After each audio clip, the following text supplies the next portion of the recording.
faisait que la somme changeait. Alors d'un côté, je continue à faire du vélo, parce que d'un côté, je suis une caution pour Festina, donc j'étais content de m'avoir. Et Bruno Roussel, ça leur assure d'avoir un coureur qui ne se dopait pas dans l'équipe. Donc, soit me proposer de continuer comme je faisais avec. Alors à l'époque, c'était en francs.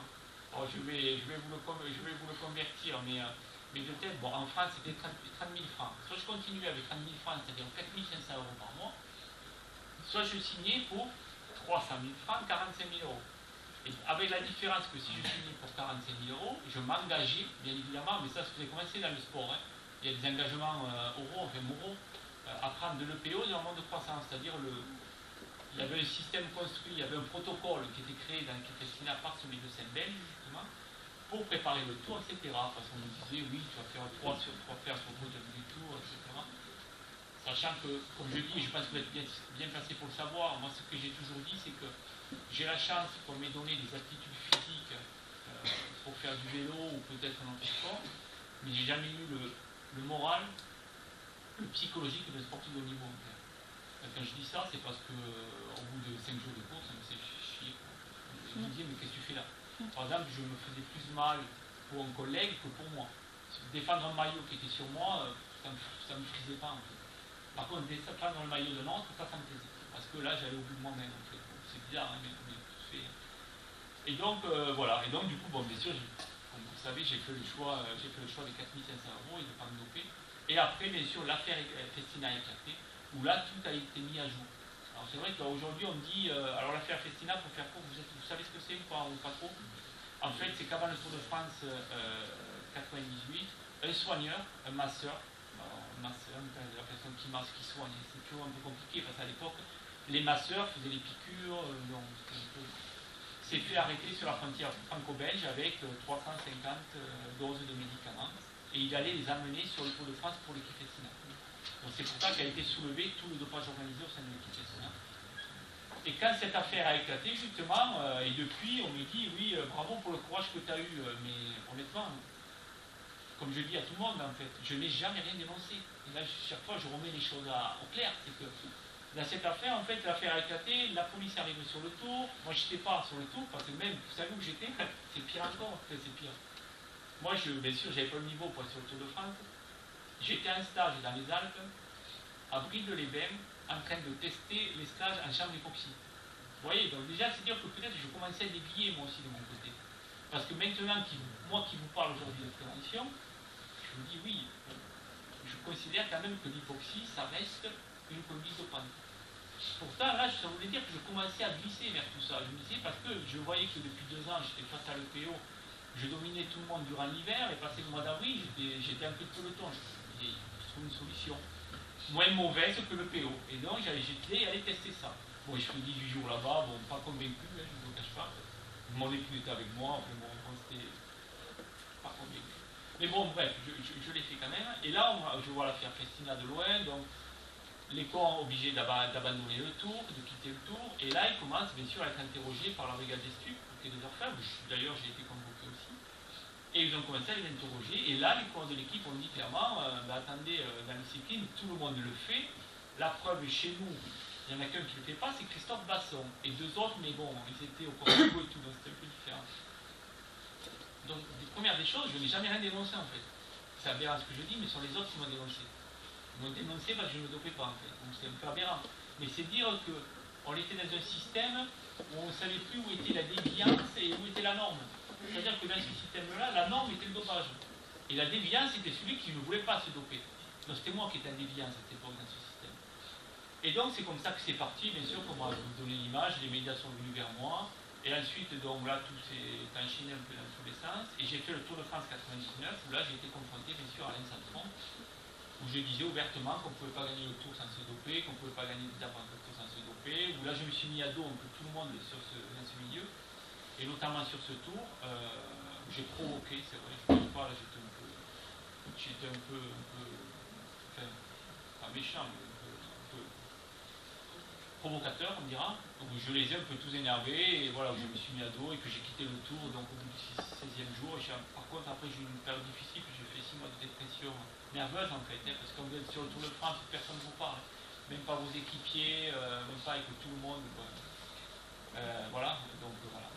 période un peu difficile. Et après, je suis reparti 2000-2001. Mais lorsqu'après, c'est devenu du harcèlement, je dirais, physique, où on essaie de me mettre dans le fossé, etc. Des cours français d'ailleurs, il faut dire. J'ai décidé de stopper mon contrat en juin 2001, c'est-à-dire laisser filer, puisqu'à l'époque, je ne cache pas, je partais 9500 € par mois, pour démarrer à 1600 € pour de sport le 1er septembre 2001, mais que je ne regrette pas du tout. Pas du tout, parce que quand vous avez des soucis, je veux dire, vous les avez 24 heures sur 24, parce que ce que je vivais très mal dans l'équipe, j'en parlais à mon épouse à la maison, et finalement, on est toujours avec soi, j'avais plus de plaisir à faire du vélo. Et pour moi, le vélo, c'était pas ça, quoi. Et pour dire, hein, je veux dire, ça m'avait donné une mauvaise image du vélo. Et quand j'ai arrêté le vélo, donc je me suis mis au trail, où j'ai pu retrouver un peu une autre image du sport. Et maintenant, je reviens un peu au VTT, j'y suis revenu pendant l'année de biche, parce que je reprends une nouvelle claque. Avec la Fédération française de cyclisme, mais bon, ça fait pas fini. Là, pareil, j'ai encaissé, et là, je suis reparti en guerre. Donc, voilà, maintenant, je pense que au final, c'est pas moi qui vais le plus mal dans cette affaire. Donc voilà, donc tout ça pour dire qu'en fait, souvent, quand on intervient en termes de prévention du dopage, on intervient en disant les dangers, je pourrais le faire. Je pourrais vous mettre les dangers des stimulants, les dangers des hormones, etc. On sait que les stimulants, voilà, il y a des accélérations des rythmes cardiaques, tout ça je pourrais le faire, parce que les médecins, mais ce sont les médecins à le faire, c'est pas moi à le faire. Moi je ferais que répéter ce qu'on dit les médecins, et ça ne m'intéresse pas, parce que quand j'interviens, ce que je souhaite c'est faire part de ce que moi je ressens, ce que j'ai vécu, c'est pas du tout ce que disent les autres, tant que ce soit les autres qui me disent. Donc ça vous pourrez le trouver facilement dans n'importe quelle documentation. Ce que je souhaitais dire, c'est parce que je parle principalement quand on a des éducateurs aujourd'hui. C'est un peu gênant en fait aujourd'hui, parce que souvent c'est pour ça que je suis demandé de qui intervenait, parce que je vois qu'il y a des éducateurs et des sportifs. Et souvent j'ai pas le même discours, donc je vais essayer quand même d'avoir un discours relativement bon et pas contre-productif.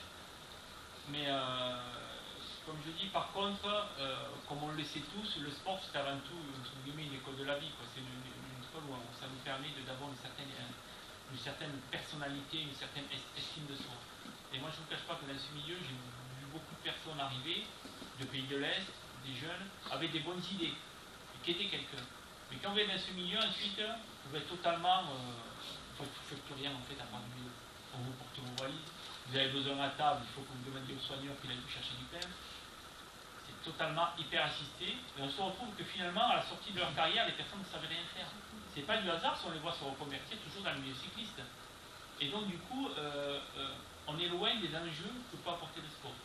Et au final, qui c'est qui est le mieux dans sa peau à la fin? Comme je dis, la plus grande des préventions, la meilleure des préventions lorsque j'interviens, tout simplement, c'est de dire de montrer que je suis heureux, que je peux intervenir aujourd'hui auprès de vous, et que je n'ai aucun regret, et que je n'ai pas d'épée de Damoclès sur la tête. Et là, on se rend compte que petit à petit, tout revient, en fait. Quand on nous dit que tout le monde le paiera et que la retourne, et bien...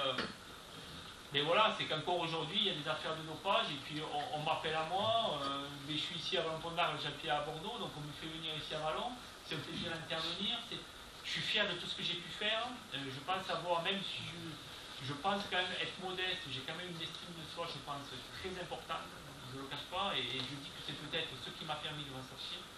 C'est pour ça qu'en termes de prévention, l'important c'est ça, c'est la personnalité. Et construire la personnalité chez les jeunes, c'est pas... Je prends souvent l'exemple, parce que moi j'interviens sur le dopage, mais c'est le même problème que le cannabis. Le cannabis, qu'est-ce qui se passe? C'est l'adolescence, le moment le plus délicat. Les jeunes à l'adolescence, qu'est-ce qu'ils veulent? C'est devenir indépendants. Les parents, on en a marre, on a envie de faire ce qu'on a envie de faire. Et ce qui se passe souvent, c'est qu'on se détache souvent, pour se détacher des parents. On ne va pas se détacher des parents, devenir indépendant, se retrouver seul. Et pour pouvoir se détacher des parents, on se rattache à un groupe. Alors ça peut être le groupe, un club, où il y a du dopage, on va se doper. Tout comme ça peut être le groupe dans un collège, dans un lycée, où on fume le cannabis. Et pour pouvoir intégrer ce groupe et être entre guillemets, faire partie de la famille, on va fumer le cannabis. Et là, au final, on se dit, mais d'accord, c'est bien beau d'exister dans ce groupe, mais finalement, qui c'est qui existe au lycée? C'est le groupe ou c'est moi? Et on se rend compte que finalement, c'est le groupe qui existe. On va exister à travers un groupe, et je trouve qu'il vaut mieux exister par soi-même plutôt qu'à travers un groupe, quitte à être justement l'exception qui ne se plie pas à la règle. Et donc, et si je suis là justement aujourd'hui pour vous en parler, c'est peut-être parce que je ne me suis pas plié à toutes ces règles et je souhaitais, en plus d'avoir des idées, parce que tout le monde a des idées, c'est que j'ai peut-être réussi à les défendre, à les maintenir et à les porter haut et fort, en fait. Et ça, ben, je vais vous le dire, mais c'est vrai que j'en suis fier et j'aimerais que beaucoup de personnes le soient autant et puissent vivre autant dans la sérénité qu'on peut le faire maintenant. Donc ça c'est l'évidence là-dessus. Après, il y a aussi le respect du sportif, en fait. À un moment donné, on s'avait clashé avec un entraîneur parce que l'entraîneur était plus motivé que moi. Comme je vous l'ai dit, je ne suis pas un sportif de haut niveau dans l'âme. Quand je dis sportif de haut niveau, c'est un sportif de haut niveau qui me demande des résultats. Je suis avant tout quelqu'un qui prend beaucoup de plaisir à me dépouiller, qui prend plaisir à aller loin dans la douleur, mais pas automatiquement pour vaincre l'autre, en fait. La compétition va être un outil pour me surpasser, mais c'est pas la fin en soi. Et je pense que là-dessus, on a beaucoup de choses à faire. Quand par exemple, je vois un entraîneur de foot, c'est maladroit, c'est pas du tout une mauvaise intention. Mais quand mercredi, je vois un entraîneur qui, à la fin de l'entraînement, il dit à ses gamins, bon, samedi, il faut gagner à tout prix. Ça veut dire quoi, là, à tout prix? Un gamin de 8 ans, de 10 ans, de 12 ans, qu'est-ce qu'il entend par à tout prix? Il peut entendre beaucoup de choses, en fait, parce qu'on ne va pas lui dire ce que c'est, là, à tout prix. Si on n'y a pas dit au préalable que c'était bien dormir, bien manger, et surtout donner le maximum lors du match. Vous voyez, il y a plein de petits sites comme ça sur lesquels on peut travailler, et tout le monde doit travailler, avoir un discours commun à ce niveau. Voilà, donc là-dessus. Ensuite, il y a le côté motivation aussi. Je discutais tout avec la personne, justement, un journaliste, c'est la question de performance. Quand vous prenez la définition de performance dans le dictionnaire, il y a deux définitions. Il y en a surtout une qui est le résultat dans une compétition. C'est la première définition que vous trouvez. Après, vous descendez, et à la fin, vous en trouvez une qui ne correspond pas du tout à la personne, mais qui est quand même intéressante, qui met les aptitudes, les performances techniques d'un véhicule. Et là, quand même, ça fait compliqué. C'est-à-dire qu'en gros, il y a le résultat de la compétition, et en bas, il y a, entre guillemets, les capacités physiques de la personne. Parce qu'en fait, c'est ça. Et c'est tout l'intérêt de réfléchir sur le terme performance, parce que, pour vous faire simple, en fait, il y a deux solutions de motiver un athlète qui, par exemple, se prépare un championnat de France de marathon. C'est lui dire, eh bien, écoute, ton objectif, c'est le podium du championnat de France. Il faut que tu rentres sur le podium. Et le deuxième objectif, c'est de dire, bon, l'année dernière, on t'a fait 2h22 au marathon, il faudrait que tu essaies de faire 2h20. Et ça, bien évidemment, comme vous devez le comprendre, c'est totalement différent en termes de construction d'entraînement et en termes de motivation de l'athlète. Parce qu'un athlète qui arrive à 15 jours du jour J, qui se rend compte que pas un marathon, mais un mois du jour J, parce qu'on ne fait pas un marathon 15 jours avant l'objectif, et qui se rend compte que ses adversaires, finalement, lui mettent 2, 3, 4 minutes, et il se dit, ben, je ne vais pas rentrer dans les 3, je ne vais pas rentrer dans les 5, il va trouver toutes les solutions possibles, justement, pour essayer d'aller au-delà. Et ça peut être déjà une incitation. Par contre, si la motivation est plus sur l'amélioration de performance personnelle et la progression, eh bien on a un entraînement, on a un résultat, et on voit si on progresse, on voit si on ne progresse pas. Et la personne qui a compris simplement de progresser, quel intérêt il a ensuite de tricher avec le médical et du coup de gruger ses performances. Dans ce cas-là, ça lui casse son triple totalement. C'est-à-dire qu'il va améliorer sa performance, mais il n'a plus d'intérêt, il n'aura aucun plaisir puisque ce sera aidé médicalement. Est-ce que ça vous paraît clair un peu cette différence? Et c'est hyper important. Alors souvent ils appellent ça les gens motivation intrinsèque, motivation extrinsèque en fait. Est-ce qu'on trouve est-ce que le but recherché c'est vraiment la réussite, la gagne, ou est-ce que c'est vraiment ce plaisir personnel, cette satisfaction personnelle? Donc, excuse-moi, sur ce que tu dis, ce sont quand même les objectifs d'éducation nationale au niveau des élèves en primaire, notamment au niveau du collège. Tout à fait. Donc c'est bien que tu dises ça. Oui, non, mais je crois que justement là-dessus, c'est pour ça que des fois, moi ça m'intéresse de travailler avec les profs de PS, justement il y a des inspections académiques là-dessus.